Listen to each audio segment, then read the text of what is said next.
হত্যার যে খুনি, সে যেদিন খুন করেছে ওই দিনই তিনি এই দেশের কাঁটাতার পাড়ি দিয়ে বিদেশে পাড়ি জমিয়েছে।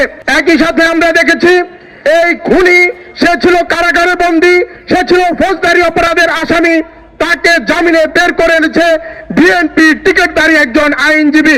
একটি মাস চলে গেলেও হাদি হত্যার বিচারের কোনো অগ্রগতি আমরা দেখতে পাচ্ছি না, এবং যা আমরা দেখতে পাচ্ছি তা আমাদের জন্য অত্যন্ত হতাশার। হাদি হত্যার পরে আমরা দেখলাম নির্বাচন কমিশনার বললেন এটি একটি বিচ্ছিন্ন ঘটনা।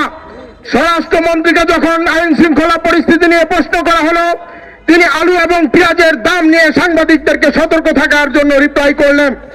একই সাথে আমরা দেখেছি হাদি হত্যার যে খুনি, সে যেদিন খুন করেছে ওই দিনই তিনি এই দেশের কাঁটাতার পাড়ি দিয়ে বিদেশে পাড়ি জমিয়েছে।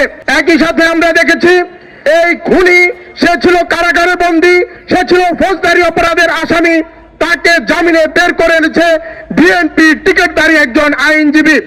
একই সাথে আমরা আরো দেখেছি এই খুনি স্বরাষ্ট্র মন্ত্রণালয়ের অধীনে বিভিন্ন ধরনের প্রমোশনাল কন্টেন্টেও সে কাজ করেছে।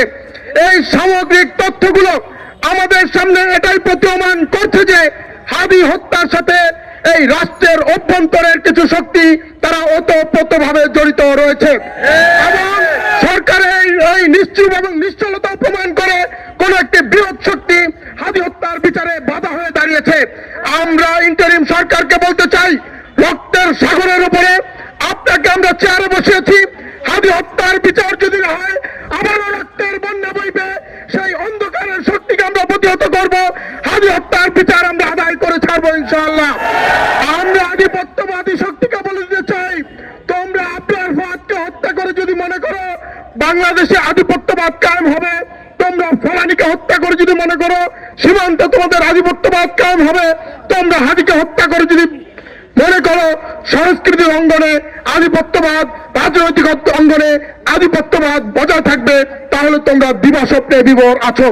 আমরা প্রত্যেক ঘরে ঘরে হাদি হয়ে উঠবো, আধিপত্যবাদের বিরুদ্ধে প্রাণপণ লড়ে যাবো ইনশাআল্লাহ।